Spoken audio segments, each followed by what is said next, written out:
తులారాశి, తులా లగ్నం ప్రధానంగా అసలు మీకు ఎటువంటి విషయాలు మీకు బాగా కలిసి వస్తాయి, అదేవిధంగా ఏ జాగ్రత్తలు తీసుకోవాలి, మీ పర్సనల్గా తులా లగ్నం లేదా తులారాశిలో పుట్టిన వారికి, అదేవిధంగా సప్తమ స్థానము ఆస్ట్రాలజీలో 7th హౌస్ని బట్టి మనం ఎటువంటి ప్రిడిక్షన్స్ ఇవ్వచ్చు, ఏ జాగ్రత్తలు తీసుకోవచ్చు అనేటువంటి అంశాలు చెప్తుంది నేనైనప్పటికీ చెప్పిస్తుంది సాక్షాత్ లలిత అమ్మవారిగా భావిస్తూ మీ అందరికీ ఆ లలిత అమ్మవారి అనుగ్రహం కూడా చక్కగా ఉండాలని కోరుకుంటూ, అయితే ఇక్కడ ఫస్ట్ ఆఫ్ ఆల్ ఈ ఏదైతే చూడండి తులా అనేటువంటి ఉందో బ్యాలెన్సింగ్ లగ్న అంటారంటే వీళ్ళకి చాలా బాగా తెలుసు మీకు ఏ విషయాన్ని ఇంత బ్యాలెన్సింగ్గా ఉండాలి, కళలుగా అంటే కళల పట్ల ఆసక్తి ఉండడము, అలాగే కొంతవరకు లగ్జరీగా ఉండాలనుకోవడం, అందంగా కనబడాలనుకోవడం, అందంగా కూడా కనబడతారు కూడా బికాజ్ ఆఫ్ శుక్రుడు కారకుడు కాబట్టి.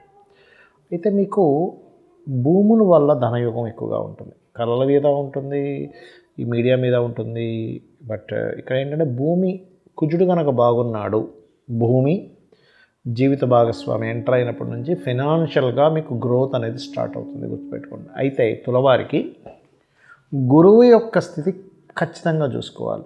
గురువు పాడయ్యాడు, గురువు లగ్నాన్ని ఆస్పెక్ట్ చేస్తున్నాడు, 9th హౌస్లో గురువు ఉన్నాడు. అన్ని లగ్నాలు వేరు, తులా లగ్నానికి 9th హౌస్లో గురువు ఉండడం మంచిది కాదు.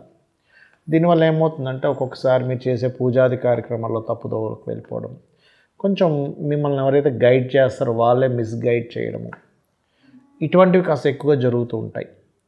అదేవిధంగా కొంచెం ఓవర్ ఫ్యాట్, ఎందుకంటే 6th లార్డ్ కదా, ఫ్యాటీ లివర్స్ రావడము, ఓవర్ ఫ్యాట్ అవ్వడము, అసలు సాధారణంగా తులవారం తొందరగా ఫ్యాట్ అవ్వరు కానీ చెప్తున్నా, ఇటువంటివి జరుగుతూ ఉంటాయి, గుర్తుపెట్టుకోండి.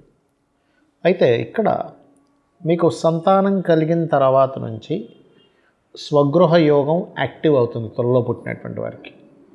కాకపోతే మేషానికి వృషభానికి ఎలా అయితే అట్రాక్షన్ ఉంటుందో జీవిత భాగస్వామితో, ఇక్కడ కూడా ఖచ్చితంగా అట్రాక్టివ్ ఇది అనేటువంటిది జీవిత భాగస్వామితో ఉండి తీరుతుంది. కాకపోతే ఇద్దరిలో ఒకరు ఖచ్చితంగా ఒకరు బాగా అగ్రెసివ్గా ఉండడం, ఇంకోళ్ళు చాలా సున్నితంగా ఉండడం జరుగుతూ ఉంటుంది. మీరు కెరియర్లో ఎన్ని ప్లేసెస్ మారుతూ ఉంటే, ఎంత చేంజ్ని కోరుకుంటూ ఉంటే అంత బాగుంటుంది. బికాజ్ ఆఫ్ ఎంత చేంజ్ అవుతూ ఉంటే మీరు మీ యొక్క కెరియర్లో, మీ యొక్క బిజినెస్లో అంత బాగా ఎదగలుగుతారు, గుర్తుపెట్టుకోండి.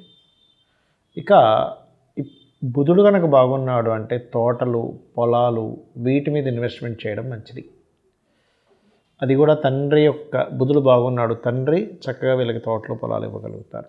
మీరు ఎక్కువగా కాళిక అమ్మవారిని ఎక్కువ ఆరాధిస్తూ ఉండాలి. ఇక మనం 7th హౌస్ అనాలిసిస్ తెలుసుకుందాం. అసలు 7th హౌస్ని చూసి ఆస్ట్రాలాజికల్గా ఎటువంటి ప్రొడిక్షన్స్ ఇస్తారు, శాస్త్రంలో చెప్పినటువంటి అంశాలు ఏమిటి చూసుకున్నట్లయితే, సప్తమ స్థానం అనేటువంటిది మన కోరికను కూడా చెప్పే స్థానము, జీవిత భాగస్వామి, సోషల్ రిలేటెడ్ ఇష్యూస్, ఒక పని ప్రారంభించాము కానీ అది ముందుకు వెళ్తుందా లేదా చెప్పేటువంటి అంశము, మనం తీసుకునేటువంటి ఫుడ్, మన యొక్క మనీ వినియోగం ఎలా జరుగుతుందని కూడా సప్తమ స్థానంలో ఉంటుంది.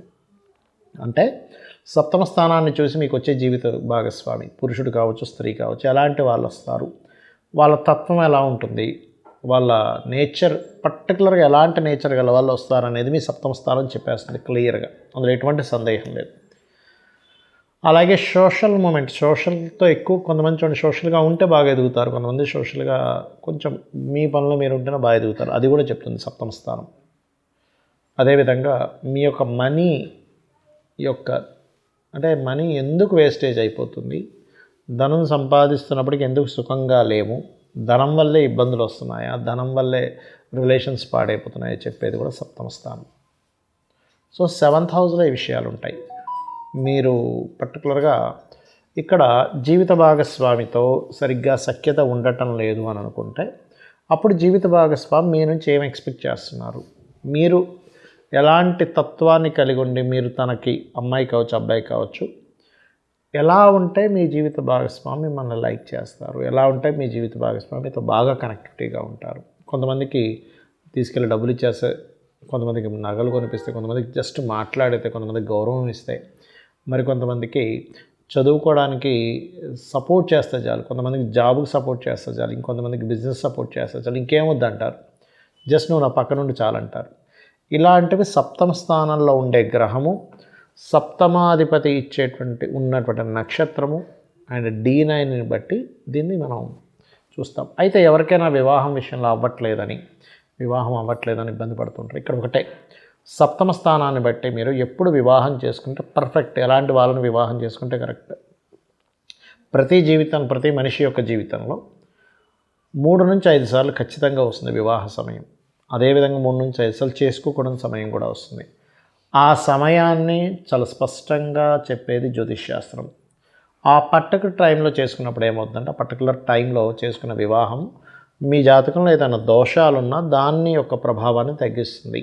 సో ఇవి చూసుకొని మీరు ముందుకు వెళ్ళొచ్చు. ఒకవేళ వివాహ సంబంధించిన విషయంలో ఆల్రెడీ వివాహమై ఇబ్బంది ఉంది అనేది సప్తమం కాదు 12వ స్థానంలో చూస్తాం. కాకపోతే వివాహం అవ్వట్లేదు అన్నప్పుడు మీరు లలితా సహస్రనామాల్లో ఓం కామేశబద్ధ మాంగళ్య సూత్రశోభిత కందరాయై నమః, లేదంటే వివాహం అయింది కానీ డిస్టర్బెన్స్ ఎక్కువ ఎదుర్కొంటున్నాం అనుకునేటువంటి వారు ఓం శివకామేశ్వరంకస్త శివా స్వాధీన వల్లభాయై నమః అనే మంత్రాన్ని డైలీ 45 మినిట్స్ చేయండి, ఖచ్చితంగా బాగుంటుంది. చాలామంది జాతకం చూపించుకోవడము, జాతక చక్రం గురించి తెలుసుకోవడం అంటే కేవలం దోషాలు ఇవి మాత్రమే అనుకుంటారు. నాకు చాలామంది కూడా జాతకం చూపించుకున్నప్పుడు అడుగుతుంటారు, ఏమండి నాకేమైనా దోషం ఉందా? ఎస్, అది కూడా వన్ ఆఫ్ ది పార్ట్. కానీ కేవలం దోషాల గురించి మాత్రమే తెలుసుకోవడం జాతకం కాదు, గుర్తుపెట్టుకోండి. అంటే అలాగా ఇప్పుడు మనకి ఏలినాటి శని నడుస్తుందా అండి, ఏలినాటి శని వల్ల ఏంటి ఇబ్బంది ఉంటుంది, అర్ధాష్టమ శని వల్ల ఏమిటి, అష్టమ శని వల్ల ఏమిటి? ఎస్, దాని ప్రభావం కొంత ఉంటుంది, ఉండదని నేను చెప్పట్లే. కానీ అది మాత్రమే జీవితం కాదు, గుర్తుపెట్టుకోండి. అనాలిసిస్, లగ్నం గురించి అనాలిసిస్, కుటుంబ స్థానం గురించి లేదా ధనస్థానం గురించి అనాలిసిస్, కేవలం ఏలినాటి శనుల గురించి, అర్ధాష్టమ శనుల గురించి, అష్టమ శనుల గురించి మాట్లాడడమే జ్యోతిష్యం కాదు. కేవలం మీకు పలానా ఏమంటారు బాలారిష్ట దోషాలు ఉన్నాయి, చిన్నప్పుడు చాలామంది ఏమనుకుంటారంటే చిన్నప్పుడున్న బాలారిష్ట దోషాలు నీకు పెద్ద కూడా నాకు ఎటువంటి శాంతులు జరిపించలేదు కాబట్టి నా జీవితం ఇలా ఉందనుకుంటారు. కాదు, ఇట్స్ వెరీ క్లియర్. మీ యొక్క పర్సనల్ చార్ట్లో ఏ మహాదశ నడుస్తుంది, ఏ అంతర్దశ నడుస్తుంది, అసలు మీ పర్పస్ ఏమిటి, పుట్టినందుకు పర్పస్ ఏమిటి. పర్పస్ అంటే ఎట్లా తెలుసుకుంటాము అంటే ప్రతి జీవి కూడా భూమి మీద ఒక పర్పస్లో జన్మనెత్తడం జరుగుతుంది, ప్రతి జీవి. ఆ పర్పస్ మనం తెలుసుకున్నప్పుడు మనకేమవుతుందంటే ఎస్, ఓహో నేను దీని గురించి జన్మించాను కదా, నేను ఎందుకు వేరే విషయాల గురించి బాధపడాలి అని అనిపిస్తూ ఉంటుంది. అలా ఏంటంటే ఇది కేవలం ఏదో సర్పదోషం ఉందంటండి, కాల్సప దోషం ఉందంటండి. అంటే నేను అనేది ఏంటంటే ఒక చిన్న ఎగ్జాంపుల్ చెప్తాను చూడండి. ఒక వ్యక్తికి సంథింగ్ ఏదో హెల్త్ ఇష్యూ వచ్చింది అనుకుందాం, మనిషి అంతా బాగానే ఉన్నాడు, సమ్ హెల్త్ ఇష్యూ వచ్చింది, కాళ్ళు నొప్పులు వచ్చాయి, లేకపోతే సైనస్ ప్రాబ్లం ఉంది, లేకపోతే ఇంకోటి ఏదో మైగ్రేన్ ఉంది, లేకపోతే సమ్ బ్రీతింగ్ ఇష్యూ ఉంది, లేకపోతే బాగా సన్నగా ఉన్నాడు, లేకపోతే బాగా లావుగా ఉన్నాడు. అదొక్కటే నీ జీవితాన్ని నిర్ధారిస్తుందా? Just thing. అదొకటే కాదుగా మిగతా చాలా అంశాలు ఉన్నాయి నీ జాతకం, నీ యొక్క లైఫ్లో. అదొక ప్రాబ్లం మాత్రమే, దాన్ని నువ్వు ఎట్లా క్లియర్ చేసుకోవాలి అంతే.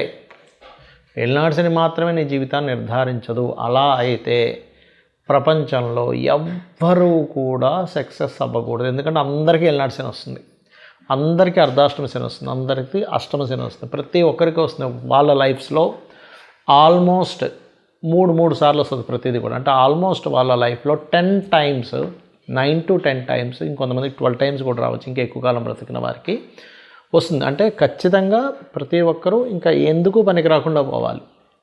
మరి అందరికీ అలా జరగట్లేదు అంటే దాని అర్థం ఏమిటి? ఆ సమయాల్లో కొంచెం స్లో మూమెంట్ ఉంటుంది లైఫ్, అంతేకాని కంప్లీట్గా మీ లైఫ్ మొత్తం ఎందుకు పనికి రాకుండా పోతుంది అనేది నెగటివ్ థాట్ని ఫస్ట్ తీసేయండి. ఎందుకంటే జ్యోతిష్యం అనేటువంటిది నీకు దారిని చూపించేది, వెలుగుని చూపించేదో, భయపెట్టేదో, నీకు అధైర్యాన్ని ఇచ్చేదో, లేకపోతే నువ్వెందుకు పనికిరావని చెప్పేదో, నీకేది సాధ్యం కాదు, నువ్వు ఇంట్లో కూర్చోమని చెప్పేది జ్యోతిషశాస్త్రం కాదు.